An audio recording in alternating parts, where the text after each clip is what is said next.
No, you f***ed up. 1-to-1, you ponce! Not like that anymore, old man. Shut the f*** up, you cunt! Set in the city of London, the film opens with a group of gangsters who are robbing people's homes, even chaotically taking all the goods and breaking some furniture in their victims' homes. Some of them also arbitrarily wet the house with urine.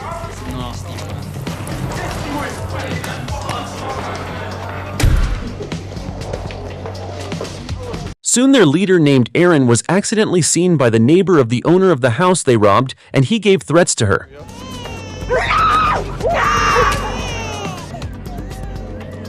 The gangsters led by Aaron are notorious for being a problem in almost all areas of the city of London, but no one dares to fight his gang because they always kill people who disagree with what they do.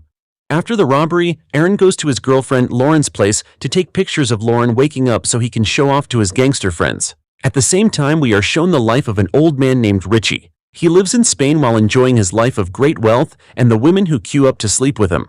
When he is on a date with a woman, Richie calls his brother Charlie just to show off. In London, Charlie is talking to his friends, and it turns out that one of them liked Richie when he was young. She is a woman named Lizzie, and hearing that Charlie gave Richie's number to her. Back to Aaron, it turns out that the photo he took when Lauren just woke up was used to sell her to his gangster friends to become a comfort woman.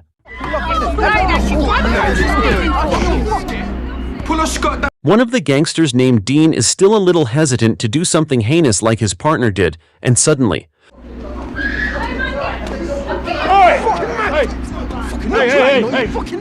Charlie, who had just returned from the bar, saw the crime of Aaron and his gangsters, and he immediately stopped their crime.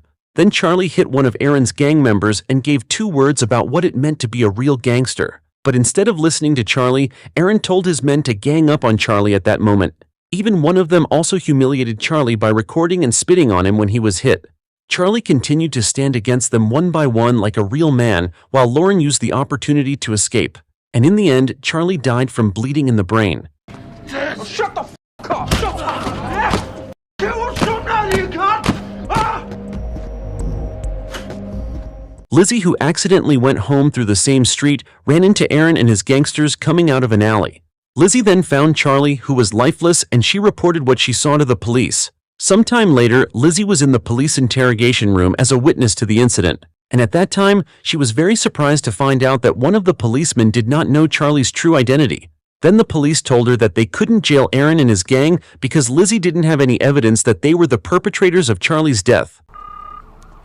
Not satisfied with what the police had just done, Lizzie contacted Richie using the number Charlie had given her earlier. And even though it was hard, she finally ventured to tell him that Richie's brother had died because of a group of gangsters. The police decided to ask Aaron about this incident directly, and they went to Aaron, who was hanging out with his gang, but Aaron lied, saying that at the time of the incident they were watching a movie at one of his friend's house. After hearing Aaron's defense, the police could not force him to tell the truth, and finally they preferred to leave him and continue the investigation independently. Aaron, who knows that the grandfather they ganged up on at that time is dead, wants to eliminate traces of his crime by killing Lauren, and Dean, who hears about it, wants to save her immediately. Dean also goes to Lauren's place to warn her about Aaron's plan, and Dean also tells Lauren that Aaron will come to her house, which if Lauren opens the door, Aaron will kill her, because she is the only key witness to what Aaron did to Charlie. And after Dean warned her, Aaron came with his flock of gangsters. Fortunately, Lauren had locked the door so that Aaron could not enter. In the end, Aaron also said that if Lauren reported it to the police, then Lauren would face a group of hungry wolves. Sleeping. On the same day, Richie came back to London using his private helicopter, and when he arrived in London, Richie was greeted by one of his friends named Roy. Here it is revealed that Richie is a gangster chief who controls half the city of London, and without waiting long, Richie and Roy came to see the scene of Charlie's murder. Not caring about the police guarding the crime scene, Richie casually came to ask who killed his brother. There, Richie also met Inspector Susan, who apparently already knew Richie's reputation and identity as a gangster chief. Inspector Susan warned Richie not to interfere with the police investigation process because she did not hesitate to arrest him. even though she knew that Richie was a far more dangerous person than any gangster. Richie continues his second step, which is to meet Lizzie as a direct witness to Charlie's murder, and Lizzie, who peeked at Richie's arrival, immediately dressed up to be more beautiful because, as we know, Lizzie is an aunt who liked Charlie since she was young. Lizzie tells Richie about the identity of Aaron's gang that has emerged since Richie moved to Spain. Unlike Richie's gang, Aaron's gang always messes around so much that it makes the people who live in that area feel unsafe, different from what Richie's gang used to do, where Richie and his gang used to eradicate crime in order to protect the people who live in his territory.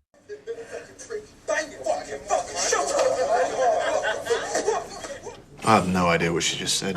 Well, it's not like I'm an ex. You zoom in on the faces.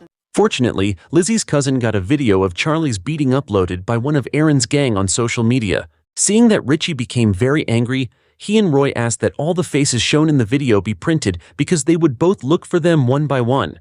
In the video, it was also seen that Lauren was forced to be raped, and Lizzie, who knew her, told Lauren's workplace to Richie for interrogation. Here, Lauren says that Charlie is the one who saved her life when she was about to be raped by Aaron and his gang. She also warned Richie that Aaron and his gang had a lot of members, but Richie just smiled and replied by telling her that he was a person who was more concerned with quality than quantity. Richie then tells Lauren that she should stay away from Aaron because men like him don't deserve Lauren. Meanwhile, without them realizing, Aaron's female henchmen saw their conversation. The next day at church during the prayer briefing for Charlie's death, came some of Richie's old friends who offered to help avenge Charlie's death. They were both named Arthur and Butch, who were famous for killing sadistically using First World War-era torture objects. After that, the four of them went to mourn at Charlie's house, but without them knowing, Richie was visited by Inspector Susan, who once again reminded him not to interfere in the investigation of Charlie's death, because Richie seemed very eager to dig up information from Lizzie as a witness to the incident. Word in private. Well, Roger, I do want to find the person responsible. good, so do I. What do you know about loss? Tougher if you were thinking of going on some vigilante rampage. I'm not a vigilante. Then the four of them came to the sea where they used to dump bodies. Richie decided that the ashes of Charlie were scattered in the sea to honor Charlie for helping them take control of London. The four of them also reminisced by remembering who they had buried in that place. At his headquarters, Aaron gets a report from his female subordinates who saw Lauren become a traitor giving information to Richie, but here Aaron underestimates Richie because it looks just like an old fart who wants to mess with him. At Lizzie's house, Aaron's gang came to terrorize her by walking wearing masks around her house. Realizing that, Lizzie became very afraid, and she then reported what she saw to Richie's gang, who at that time turned out to be at her house. Knowing that the people who live in his area feel unsafe, Richie decided to immediately move to attack Aaron's gang. At Lauren's house, we are surprised by the fact that Lauren is the daughter of Inspector Susan, who investigated Charlie's death. Inspector Susan still doesn't know that her biological daughter would have been raped by several gangsters if Charlie hadn't saved her. That's why it's worth fighting for. Speaking of fighting. At this time, Richie meets his friend who is famous as a police informant to get information about the evidence that has been collected by the police regarding Charlie's death case. His old friend also gave him the nacals that Charlie often used and gave Richie a file containing information on all Aaron's gang members.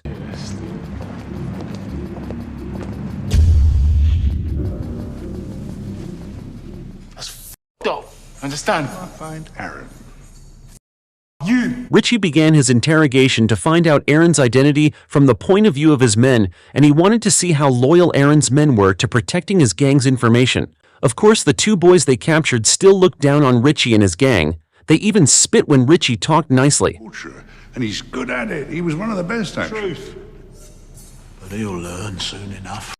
The history lesson. Cut me loose and I'll let you live. Us? Short for the butcher. He can cut. Until finally they began to feel panic and fear when they saw Arthur pull out various torture objects that would be used to torture them. Used to take an age and all. The old way. In the torture process, Arthur told them about the identity of Charlie who they had killed, and he also said that Charlie should not have been killed by a group of yesterday afternoon boys, because Charlie was one of the former gangsters who was valued by many people. Seeing a friend who had been tortured to death, one of Aaron's men decided to tell information about his gang as long as he was released. Never breathe a word about this to anyone, or I even get made up. I mean, it's not fair.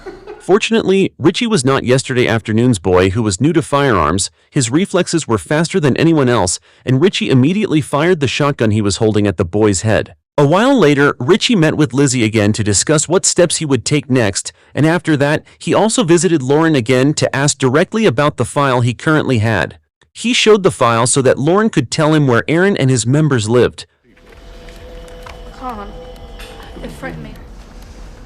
The sooner you find the exit, not going to stop you now. They're going to keep turning those thumbs. Knowing that Richie was actually a good person, Lauren was happy to help him. She told him several places where Aaron's gang lived, but suddenly Inspector Susan also came there. I was just looking for a address. After finding out information about their residence from Lauren, Richie and his friends devised a plan to lure Aaron's men out of the house.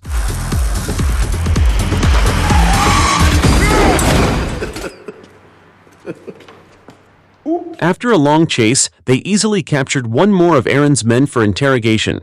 The next interrogation began, and this time the torture carried out by Richie's gang was a little different and more dangerous. They hung Aaron's men upside down so that he felt threatened more easily, but unfortunately, like the two people they had eliminated, he also underestimated Richie and his gang. Because when I get out of here, when? Girlfriends, whatever, you're all seven. He didn't give any information about the whereabouts of his base, but he only provoked Richie by telling him how they killed Charlie and then humiliated him. He did!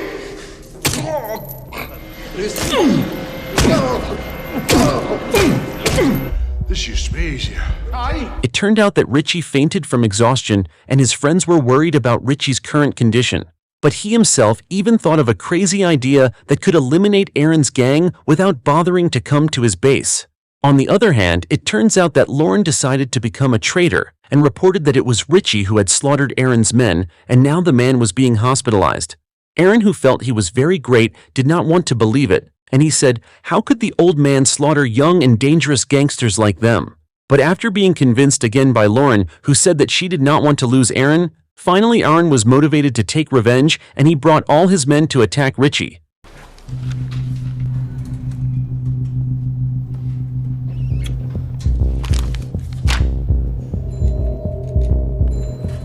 Because he didn't want his hands to be stained with blood, Aaron told his girls to kill Richie, who was sleeping helplessly in the ICU room.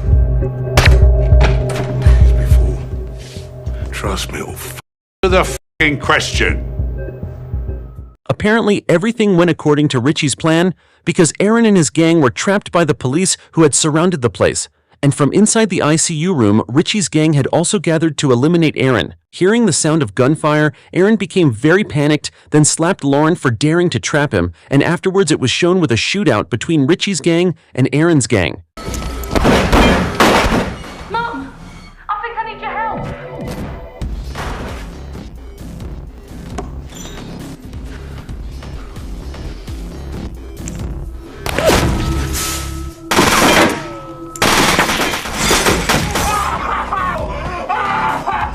Still hear an occasional gunfire. Intelligence service team are en route. Taken into what? Realizing that he was trapped, Aaron immediately captured Lauren to be used as a hostage in order to escape, and Richie, who saw the cowardly act, then said in front of Aaron's men, saying that while he was still a gangster ruling the London area, he never did cowardly acts such as taking women hostage, because according to him, it was the line of difference between gangsters recognized by the people and cowardly criminals who hurt many people. Dean, who heard that, was moved to betray Aaron and saw a wide-open opportunity. Richie then attacked Aaron as soon as possible.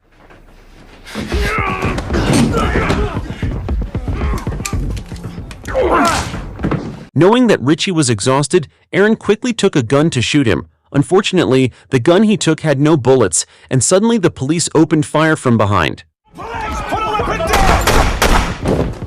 Shortly after that, Inspector Susan went to Richie's gang, who was pretending to be lying sick in the ICU room. The daughter of Inspector Susan had told her all the truth that Richie's brother was the one who had protected her daughter from Aaron's gang rape. Feeling indebted to Richie's gang, Inspector Susan decided to repay her debt by testifying that all the actions that Richie's gang took were acts of self-defense after feeling threatened.